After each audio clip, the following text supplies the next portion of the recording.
మత విద్వేషాలు రెచ్చగొట్టి పబ్బం గడపాలని చూస్తున్న బీజేపీకి ప్రజలు దూరంగా ఉండాలన్నారు Mahabubnagar parliament incharge Sampath Kumar. BJP సౌత్లో సాఫ్ట్ నార్త్లో కూడా హాఫ్ అవుతుందన్నారు. కాంగ్రెస్ పార్టీలో లౌకికవాదంతో ప్రజల్లో వెళ్తుందని చెప్పారు.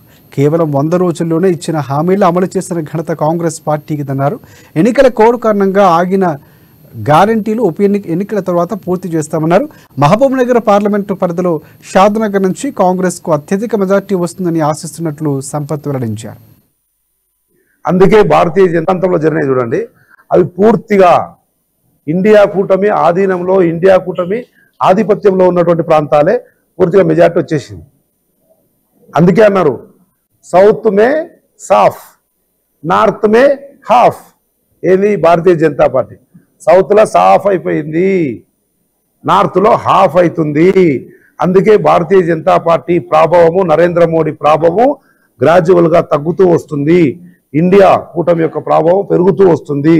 దానికి రాహుల్ గాంధీ గారి భారత్ జోడో యాత్ర కావచ్చు, ఇంకోటి కావచ్చు. కనుక ఇవన్నీ తోడై 100% ఇండియా కూటమికి పెరుగు. లేకపోతే నరేంద్ర మోడీ అనే ఏదో పెద్ద ఎవరెస్ట్ శిఖరవంత నాయకుడు అని చెప్పుకునేటోడు ఒక్కొక్క చిన్న రాష్ట్రాల్లో పొత్తులు, పవన్ కళ్యాణ్లు, చంద్రబాబులు, ఎల్లయ్యలు, మల్లయ్యలు, బతిమిలాడు, ప్యాకేజీలు ఇచ్చుడు చేస్తుంటేనే ఇట్ మీన్స్ వాళ్ళ గ్రాఫ్ డిక్లైన్ అవుతుంది.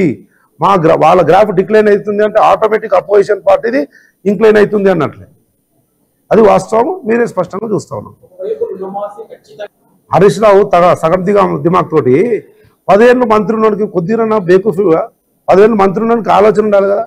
ఆర్థిక వనరులు ఏంది, వాటికి దాంట్లో రెవెన్యూలో నేను కూడా ఎమ్మెల్యే చేసిన కనుక నాకు తెలుసు. ఫిజికల్ పాలసీలో ఉన్న ఆర్థిక వనరులలో కొన్ని శాలరీస్కి పోతాయి, సగం దాకా పోతాయి.